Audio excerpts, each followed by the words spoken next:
का दिन बेहद खास। केंद्रीय गृह मंत्री अमित शाह छत्तीसगढ़ के दौरे पर हैं। रविवार रात 8:15 पर यानी कि कल रायपुर एयरपोर्ट पर सीएम विष्णुदेव साय ने उनका जोरदार भव्य स्वागत सत्कार किया।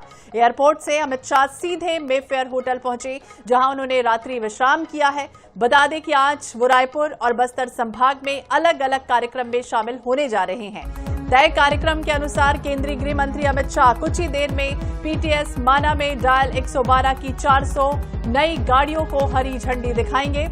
इसके बाद माना एयरपोर्ट से जगदलपुर के लिए रवाना होंगे। दोपहर 12:30 बजे नेतानार बस्तर में जन सुविधा केंद्र का शुभारंभ होना है। वहीं 1:30 बजे अमर वाटिका पहुंचकर शहीद जवानों को श्रद्धांजलि अर्पित करेंगे। दोपहर 2:30 बजे बादल एकेडमी में चर्चा और मुलाकात का कार्यक्रम तय किया गया है। शाम 4 बजे बस्तर विकास का प्रेजेंटेशन देखेंगे और 5:45 पर भाजपा कार्यकर्ताओं से मुलाकात करेंगे। ज्यादा जानकारी के लिए बात करेंगे मनोज नायक, हमारे सहयोगी हमारे साथ जुड़ गए हैं। मनोज, देखिए जिस तरह से बस्तर नक्सल मुक्त हुआ है और अब कह सकते हैं कि अमित शाह का ये दौरा काफी अहम माना जा रहा है और मध्य क्षेत्रीय परिषद की अहम बैठक कल होने जा रही है। इसके पहले उत्तर प्रदेश की वाराणसी में आयोजित हुई थी, तो बेहद खास उनका ये जो दौरा है इस बार रहने वाला है। अपडेट बताइए, पल पल के कार्यक्रम आज के क्या है?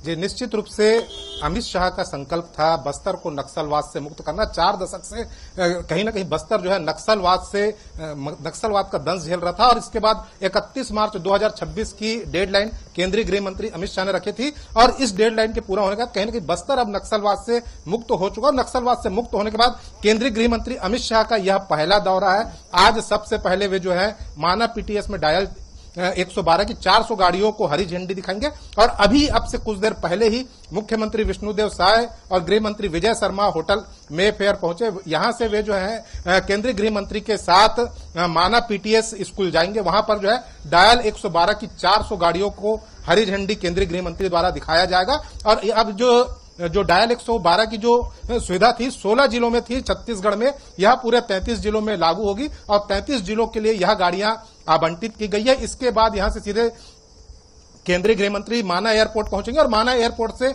जगदलपुर के लिए रवाना होंगे। केंद्रीय गृह मंत्री के साथ मुख्यमंत्री विष्णुदेव साय, गृह मंत्री विजय शर्मा भी जगदलपुर जाएंगे। सबसे पहले जो है वे नेतानार जाएंगे। नेतानार में जन सुविधा केंद्र का केंद्रीय गृह मंत्री द्वारा लोकार्पण किया जाएगा ताकि जो है बस्तर में जो है तकनीकी और जो डिजिटल सुविधाएं हैं वह जो है मजबूत हो सके। इसके अलावा जो है अमर वाटिका भी केंद्रीय गृह मंत्री जाएंगे और बस्तर में जिन जवानों ने शहादत दी है उन्हें केंद्रीय गृह मंत्री द्वारा श्रद्धांजलि दी जाएगी। इसके अलावा जो है बादल एकेडमी में भी जो है मुलाकात और चर्चा के कार्यक्रम रखे गए हैं। साथ ही साथ जो है बस्तर को लेकर एक प्रेजेंटेशन का कार्यक्रम भी आज ही होगा। साथ ही साथ जो है भाजपा कार्यकर्ताओं से भी मुलाकात केंद्रीय गृह मंत्री अमित शाह कर सकते हैं। साथ ही साथ बात कर लेते हैं बस्तर में जो फोर्स और जो अधिकारी तैनात है, अब नक्सलवाद से मुक्त होने के बाद बस्तर में क्या स्थिति है, इन तमाम विषयों को लेकर भी जो है वे फोर्स के अधिकारियों के साथ चर्चा करेंगे। साथ ही साथ आपको बताना चाहूंगा कि कल जो है एक बड़ी बैठक रखी गई है। मध्य क्षेत्रीय परिषद की यह बैठक है जिसमें 4 राज्यों के सीएम शामिल होंगे। उत्तराखंड, यूपी, एमपी और छत्तीसगढ़ के सीएम इस बैठक में शामिल होंगे और कहीं ना कहीं जो बस्तर में विकास के रोड मैप पर विस्तार से चर्चा होगी। अंतर्राज्यीय समन्वय और विकास तथा स्वास्थ्य सुरक्षा, इन तमाम विषयों को लेकर जो है कहीं ना कहीं 4 राज्यों के सीएम के साथ जो है केंद्रीय गृह मंत्री अमित शाह बैठक करेंगे और उन्हें जो है दिशा निर्देश भी देंगे। इसके बाद जो है केंद्रीय गृह मंत्री अमित शाह कल ही जो है एक प्रेस कॉन्फ्रेंस भी कर सकते हैं। जो केंद्रीय गृह मंत्रालय की ओर से जो प्रोटोकॉल आया, शेड्यूल जारी किया गया है, उसमें यह बताया गया कि तमाम कार्यक्रम होने के बाद जो है अमित शाह का एक प्रेस कॉन्फ्रेंस जो है जगदलपुर में ही होगा और प्रेस कॉन्फ्रेंस के बाद वे सीधे जो है जगदलपुर से ही दिल्ली के लिए रवाना होंगे। बिल्कुल, तो मनोज हमें बता रहे क्या कुछ कार्यक्रम तय किए गए हैं मध्य क्षेत्रीय परिषद की अहम बैठक का, चूंकि आपने जिक्र किया मनोज, और ये देखिए बेहद खास रहने वाला है क्योंकि नक्सल प्रभावित इलाकों की स्थिति हो या प्रशासनिक सहयोग की बात हो, सुरक्षा व्यवस्था की बात हो या फिर केंद्र से समन्वय बनाने की कोशिश हो, लेकिन सबसे महत्वपूर्ण 4 राज्यों के जिस तरह से सीएम कल मौजूद रहने वाले हैं, तो ऐसे में तमाम राज्यों के बीच भी एक तरह से समन्वय और जो तमाम लंबित मुद्दे पड़े हुए हैं उनसे भी बातचीत की जो चर्चा है उस पर भी रोड मैप एक तरह से कह सकते हैं कि तैयार हो सकता है क्या? जी, निश्चित रूप से जो खासकर जो है बस्तर में स्वास्थ्य सुविधाओं को और कितना तेज किया जा सकता है। शिक्षा की स्थिति जो है बस्तर में खासकर कहीं न कहीं जो है कमजोर पड़ी हुई है, उसे मजबूत किया जा सकता है। साथ ही साथ जो है सड़कों के जाल बिछाने की बात है, वह भी जो है इस पर भी विस्तार से चर्चा होगी और सभी जो राज्य हैं उनके बीच समन्वय कैसे हो, अंतर्राज्यीय समन्वय कैसे हो, इस पर विस्तार से चर्चा की जाएगी, क्योंकि चारों राज्यों के सीएम इस बैठक में शामिल होने जा रहे हैं। तो निश्चित रूप से जो है बस्तर पर खास फोकस किया जा रहा है, क्योंकि अब तक के बस्तर की पहचान नक्सलवाद को लेकर थी और कहीं न कहीं जो है एक छवि लोगों के मन में बनी हुई थी। इसलिए यह बैठक इसलिए भी काफी अहम और महत्वपूर्ण है कि बस्तर के में यह बैठक बुलाई गई है और पहली बार जो है वहां पर योगी आदित्यनाथ के अलावा जो है उत्तराखंड के मुख्यमंत्री पुष्कर धामी, साथ ही साथ जो है मध्य प्रदेश के मुख्यमंत्री मोहन यादव तो रहेंगे, साथ ही साथ जो है छत्तीसगढ़ के मुख्यमंत्री विष्णुदेव साय भी रहेंगे और बस्तर के बारे में जो है वे विस्तार से जानकारी देंगे। तो कहीं ना कहीं जो है अन्य राज्यों के मुख्यमंत्री के बीच जो है बस्तर की छवि जो बनी हुई है वह कहीं ना कहीं साफ होगी। बस्तर में किस प्रकार से पर्यटन की सुविधाएं हैं, किस प्रकार से जो है अन्य सुविधाएं हैं, ये तमाम विषय जो है जो सकारात्मक चीजें वह भी इस बैठक के बाद जो बाहर निकलकर आएगी। बिल्कुल। और छत्तीसगढ़ की गृह मंत्री विजय शर्मा हाल ही में कहते हुए भी नजर आए थे कि सुरक्षा कैंप जो है वो अब सुविधा में बदल रहा है और ऐसे में इसकी शुरुआत अमित शाह करने जा रहे हैं। हमारे साथ विशेष संवाददाता गौरव शर्मा भी ज्यादा जानकारी के लिए जुड़ गए हैं। गौरव, आप कहां पर इस वक्त हैं और दूसरी तरफ ये बताइए कि किस तरह की समन्वय बैठाने की कोशिश है, क्या कुछ कार्यक्रम तय किए गए हैं? अमित शाह अब कब रवाना होंगे बस्तर के लिए?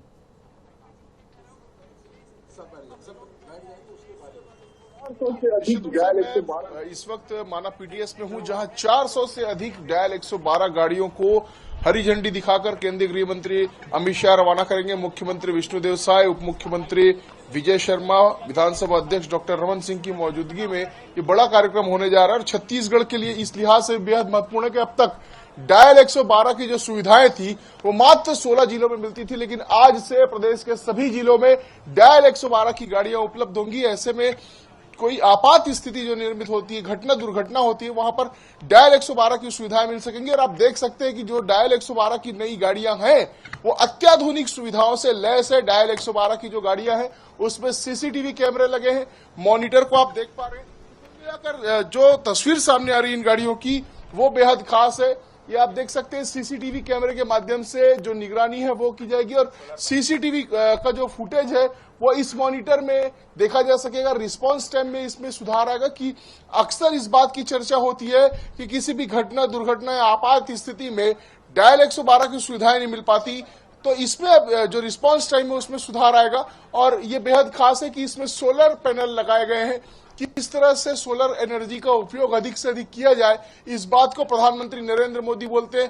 राज्य सरकार का देखा जा सकता है कि चारों तरफ में आप देख 4 से अधिक जो गाड़ियां हैं डायल 112 की वो खड़ी हुई है। साथ ही साथ जो एम्बुलेंस है, फोरेंसिक वैन, किसी भी अपराध को सुलझाने में फोरेंसिक एक्सपर्ट्स की जो टीम होती है उसकी बड़ी अहम भूमिका होती है। और आज इन गाड़ियों के साथ मोबाइल फोरेंसिक वैन की भी जो शुरुआत है वो होने जा रही है। जिलों में ये जो मोबाइल फोरेंसिक वैन है वो पहुंचेगा और केंद्रीय गृह मंत्रालय से वैन आया और वैन अत्याधुनिक सुविधाओं से लैस है। टीम फोरेंसिक एक्सपर्ट्स की घटना स्थल पर इससे पहुंच सकेगी और इससे भी जो घटनाओं को होने के बाद में रिस्पांस टाइम में सुधार आएगा और कुल मिलाकर आपराधिक प्रवृत्ति के जो लोग होते हैं उनकी धरपकड़ में इससे आसानी होगी। आपराधिक घटनाओं को, आपराधिक गुत्थियों को सुलझाने में मदद मिलेगी। तो इस तरह से छत्तीसगढ़ के लिए आज का दिन बेहद खास है, क्योंकि डायल 112 की जो सुविधा है वो उसका विस्तार होने जा रहा है। बिल्कुल, डायल 112 का विस्तार होने जा रहा है, अपराध नियंत्रण में तेजी लाने की उम्मीद की जा रही है। लेकिन ये भी बताइए गौरव, क्या जो पर्याप्त स्टाफ है, ट्रेनिंग की जो व्यवस्थाएं हैं वो पूरी तरह से हैं? क्योंकि महिलाओं की अगर हम बात करें, बुजुर्गों की बात करें, तो इनकी सुरक्षा को मजबूत करने के लिहाज से कितना महत्वपूर्ण है और क्या इसके लिए भी पर्याप्त जो स्टाफ है वो भी नियुक्त किया जाएगा?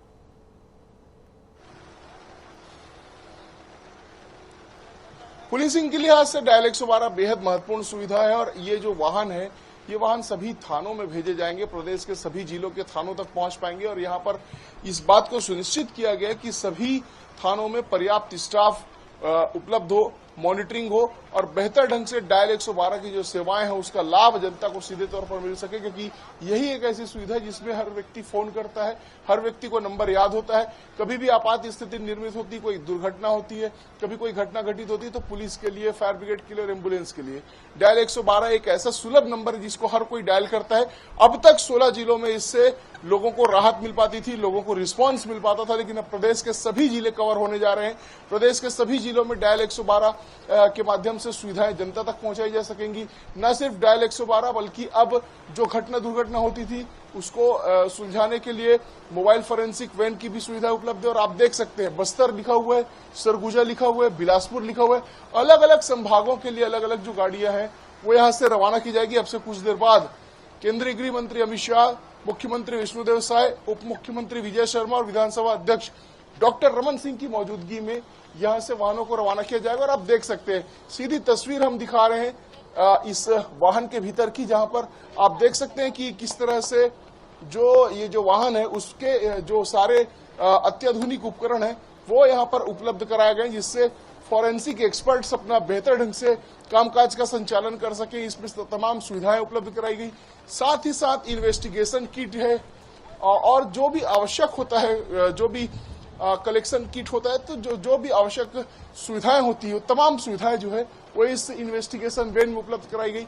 अलग अलग इन्वेस्टिगेशन वैन है और अलग अलग जिलों के लिए, अलग अलग संभागों के लिए देखा जा सकता है कि बिलासपुर का नाम लिखा हुआ है, कबीरधाम जिले का नाम लिखा हुआ है। तो इस तरह से अलग अलग जो सुविधाएं हैं वो उपलब्ध होगी और ये सुनिश्चित किया जा रहा है कि इसमें पर्याप्त स्टाफ भी उपलब्ध हो, ताकि जो भी फॉरेंसिक एक्सपर्ट्स हैं उनको घटनास्थल पर पहुंचकर जांच करने में आसानी हो, कोई भी घटना का जो गुत्थी हो जल्दी से जल्दी सुलझाई जा सके। बिल्कुल, जल्दी से जल्दी गुत्थी सुलझाई जा सके और सरकार का लक्ष्य हम कह सकते हैं कि पूरी तरह से टेक्नोलॉजी बेस इस बार रहने वाला है। मनोज भी लगातार हमारे साथ जुड़े हुए हैं। मनोज, देखिए नेतानार का बड़ा जिक्र हो रहा है, जन सुविधा केंद्र की बड़ी बात हो रही है, तो क्या समझे बस्तर में विकास को लेकर या सुरक्षा के नए दौर को लेकर अब नया बदलाव जो है वो इस बार दिखाई देगा? जी, निश्चित रूप से बस्तर कहीं ना कहीं पिछड़ा हुआ था, खासकर डिजिटल के मामले में जो है बस्तर में सुविधाएं नहीं थी, बैंक नहीं थे और कहीं ना कहीं जो है ये तमाम प्राथमिकताएं जो है सरकार की थी। और आज जो है जब वो नेतानार जाएंगे तो नेतानार में सबसे पहले जो है जन सुविधा केंद्र का लोकार्पण करेंगे। यहां से जो है जो तकनीकी सुविधाएं, जो डिजिटलाइजेशन की बात करती है सरकार, तो ये तमाम सुविधाएं जो है बस्तर के जो ट्राइबल लोग हैं उन्हें भी मिल सकेगी। और इसकी शुरुआत जो है सबसे पहले नेतानार से होगी। और कहीं ना कहीं जो है केंद्रीय गृह मंत्री अमित शाह की प्राथमिकता में शुरू से ही छत्तीसगढ़ रहा है, बस्तर रहा। खासकर जब बात कर ले 2023 में छत्तीसगढ़ में सरकार बनी, उसके बाद 2024 में केंद्र में दोबारा सरकार आई। इसके बाद तुरंत जो है केंद्रीय गृह मंत्री ने यह संकल्प दोहरा दिया था कि 2026 में हर हाल में बस्तर जो है नक्सलवाद से मुक्त हो जाएगा। और बस्तर को लेकर वे लगातार दौरे कर रहे थे। केंद्रीय गृह मंत्री अमित शाह अब तक के जितने बार बस्तर आए हैं या जितने बार छत्तीसगढ़ आए हैं, तो एक जो भारत का इतिहास रहा है, भारत के इतिहास में किसी भी केंद्रीय गृह मंत्री ने इतने दौरे छत्तीसगढ़ में नहीं किए, ना ही इतनी प्राथमिकता में छत्तीसगढ़ को रखा। लेकिन केंद्रीय गृह मंत्री लगातार आए, रात रुके, राजधानी रायपुर में रुके, जगदलपुर में रुके, बस्तर में फोर्स के जवानों के साथ सीधे रूबरू हुए, उनकी समस्याओं को सुनी। उसके अलावा जो है वहां किस प्रकार से जो है नक्सलवाद का खात्मा किया जा सकता है, इसे लेकर रोड मैप बनाने के लिए वे खुद जो है मैदान में उतरे। ये तमाम चीजें जो है बताती हैं कि केंद्रीय गृह मंत्री जो है छत्तीसगढ़ और बस्तर को लेकर कितनी संजीदगी रखते थे, कितनी संवेदनशीलता रखते थे। और जिसका परिणाम यह हुआ कि जो 31 मार्च 2026 की डेडलाइन थी वह उससे पहले ही जो है फोर्स ने उसे पा लिया। और कहीं ना कहीं यह केंद्रीय गृह मंत्री का संकल्प को दिखाता भी है। लगभग 31 मार्च 2026 को जब बस्तर से नक्सलवाद का सफाया हुआ तो यह लग रहा था कि केंद्रीय गृह मंत्री तुरंत आएंगे, लेकिन उनके कार्यक्रम नहीं बन पाए। और अब जब उनके प्रोग्राम बने हैं, जो कार्यक्रम बने हैं, तो करीब 3 दिन के उनके कार्यक्रम रहे। इसमें जो है उन्होंने कल रात जो है रायपुर में ही बिताया और अब सुबह जो है वे यहां पर माना पीटीएस में डायल 112 की जो 400 गाड़ियां हैं उन्हें हरी झंडी दिखाकर रवाना होंगे। साथ ही साथ जो है यहां से सीधे वे जो है जगदलपुर जाएंगे और आज भी जो है रात्रि विश्राम जगदलपुर में करेंगे। दिन भर विभिन्न कार्यक्रमों में शामिल होंगे और कल जो है बड़ी बैठक जब होगी मध्य क्षेत्रीय परिषद की, जिसकी बात हम कर रहे थे, उसमें भी जो है बस्तर प्राथमिकता में होगा और बस्तर को लेकर जो है वे तमाम प्रेजेंटेशन भी देखेंगे। इसके अलावा जो है बस्तर को लेकर जो अन्य राज्यों में जो छवि बनी हुई थी छत्तीसगढ़ की, उन तमाम विषयों पर से भी जो कहीं ना कहीं धुंध है, छत्तीसगढ़ की जो छवि बनी हुई थी वो कहा भी जा रहा था कि नक्सल मुक्त जिस तरह से हुआ छत्तीसगढ़, बस्तर में निवेश की बात हो या फिर रोजगार के नए अवसर बढ़ने की बात हो। और ये पहली बार देखिए मर्तबा हो रहा है कि जहां आम इंसान कई बार बस्तर में नहीं पहुंच पाता था, इसके पहले वाराणसी में बैठक आयोजित हुई और अब छत्तीसगढ़ में इसे चुना गया है। तो 4 राज्यों के जब सीएम यहां पर बैठेंगे तो कहीं ना कहीं बैलेंस बनाने की भी कोशिश होगी। गौरव, जिस तरह से बात करें वाहनों का बड़ा जिक्र हो रहा है और वाहनों को लेकर हमने देखा कि सियासत भी खूब हो रही, तो ऐसे में सियासत को लेकर क्या कह सकते हैं, इसमें जब बदलाव की बात होती है तो कहीं ना कहीं किस तरह बैलेंस बनाने की जो कोशिश है वो की जाएगी, विपक्ष को कैसे इसमें साधने की कोशिश की जाएगी?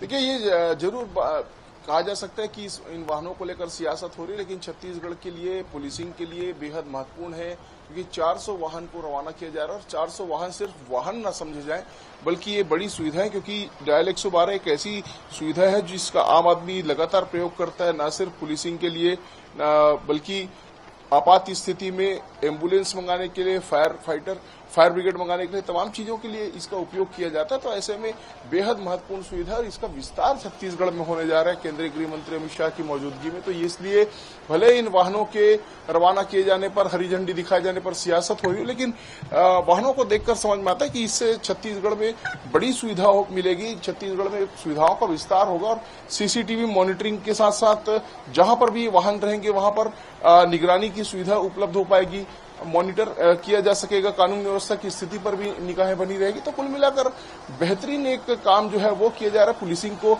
सशक्त बनाने के लिए। निश्चित रूप से इससे फॉरेंसिक वैन हो या फिर डायल 112 के वाहन हो, इससे पुलिसिंग में सुधार आएगी, रिस्पांस टाइम बेहतर होगा और साथ ही साथ ये कहा जा सकता है कि इन वाहनों के आने से पुलिस की जो कार्यक्षमता है उसमें भी वृद्धि होगी, क्योंकि कई जिलों में वाहन जो है बेहद कंडम हो गए, कई जिलों में वाहन की कमी का सामना करना पड़ रहा है पुलिस को। ऐसे में ये जब वाहन जिलों में पहुंचेंगे, दूरस्थ जिलों की हम देख पा रहे हैं कि चाहे वो कबीरधाम का मामला हो, चाहे बस्तर का मामला हो, फॉरेंसिक जो वैन है वो अगर पहुंचेगा और साथ ही साथ ये जो वाहन है वो भी सरगुजा, बस्तर, जसपुर जैसे दूरस्थ। तो बिल्कुल जिस तरह से डायल 112 विस्तार जन सुविधा केंद्र की बात हो, परिषद की अहम बैठक का जिक्र हो, अब कितना बदलाव आता है देखना दिलचस्प होगा। नजर बनाए रखिएगा। बहुत बहुत शुक्रिया गौरव, आपका भी, मनोज आपका भी बहुत बहुत शुक्रिया। तो फिलहाल बस्तर से केंद्रीय गृह मंत्री अमित शाह का यह दौरा सिर्फ सुरक्षा नहीं बल्कि हम कह सकते हैं कि विकास और विश्वास का एक बड़ा संदेश जो है वो देने की कोशिश की जा रही है।